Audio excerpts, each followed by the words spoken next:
और रूस का Tu-142 long range anti submarine aircraft है। इस विमान में 10 सदस्यों वाला क्रू बैठता है। इसका कॉम्बैट रेडियस यानी एक बार में उड़ान क्षमता 5200 किलोमीटर है। इस विमान की रफ्तार 855 किलोमीटर प्रति घंटा है। इसकी लंबाई 52 मीटर है और चौड़ाई 50 मीटर है। रूस का Tu-142 उत्तर सागर से जापान सागर तक गश्त लगाएगा, यानी रूस के मरमांस्क, डिक्सन, हतांगा तिक्सी से व्लादिवोस्तोक तक ये विमान गश्त करेगा। इस गश्त में नॉर्वेजियन सागर, बैरेंट्स सागर, कारा सागर, पूर्वी साइबेरियन सागर, बेरिंग सागर और जापान सागर तक ये रूसी वायु क्षेत्र की रक्षा करेगा।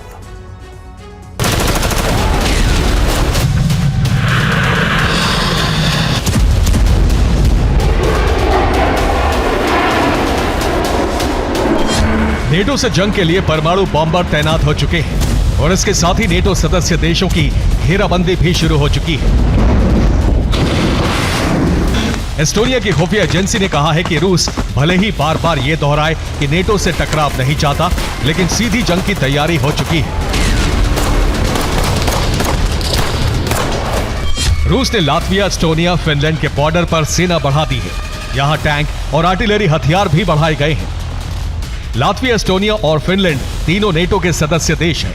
एस्टोनिया के इंटेलिजेंस प्रमुख ने कहा है कि रूस नेटो पर कभी भी हमला कर सकता है।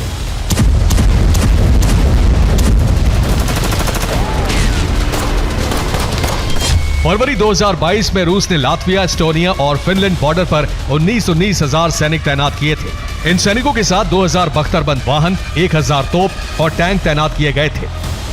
फरवरी 2024 में संख्या 2 गुनी कर दी गई।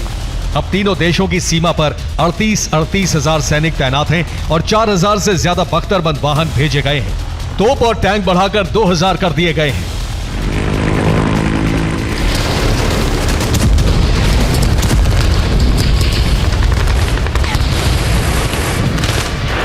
रूस की इस सैन्य तैयारी के बाद एस्टोनिया ने भी एक मिसाइल का टेस्ट किया है। की सैन्य तैनाती के बाद एस्टोनिया ने blue sleeper anti ship missile का टेस्ट किया। एस्टोनिया ने कहा है कि ट्रक माउंटेन मिसाइल सिस्टम का परीक्षण सफल रहा है। नेटो खेमे ने भी रूस से जंग की बड़ी तैयारी शुरू कर दी है। ब्रिटेन ने नॉर्वे की सुरक्षा के लिए ऑपरेशन क्लॉकवर्क शुरू कर दिया है। यूनाइटेड किंगडम के सैनिक नॉर्वे पहुंच चुके हैं और ठंडे इलाके में जंग लड़ने की तैयारी शुरू कर दी है। ब्रिटिश सेना की एक और टुकड़ी जर्मनी में युद्धाभ्यास कर रही है। पूरा यूरोप जंग की तैयारी में जुट गया है।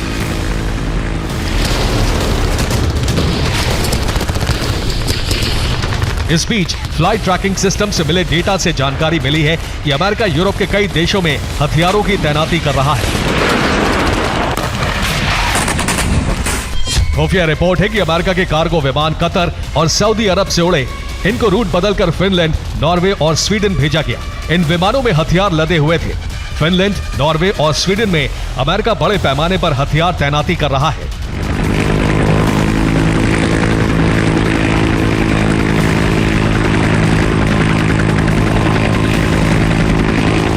रूस के हमले के डर से पूरा यूरोप दहशत में है। यूरोपियन यूनियन की संसद में भी यह डर जताया गया है कि अमेरिका न्यूक्लियर बम पर निर्भर रहना यूरोप के लिए खतरनाक होगा। जर्मनी की यूरोपियन यूनियन की सांसद कैटरीना वार्ली ने कहा है कि अमेरिका के सहयोगी यूरोपीय देशों को अपने परमाणु हथियारों की जरूरत है। आत्मरक्षा के लिए अमेरिका पर पूरी तरह निर्भर रहना भविष्य में संकट बन सकता है। पुतिन की ऑपरेशन यूरोप विजय की रणभेरी बच चुकी है और यूरोप के सभी देश परमाणु प्रहार के संकट में घिरते दिख रहे हैं। Bureau report, TV9 Bharat.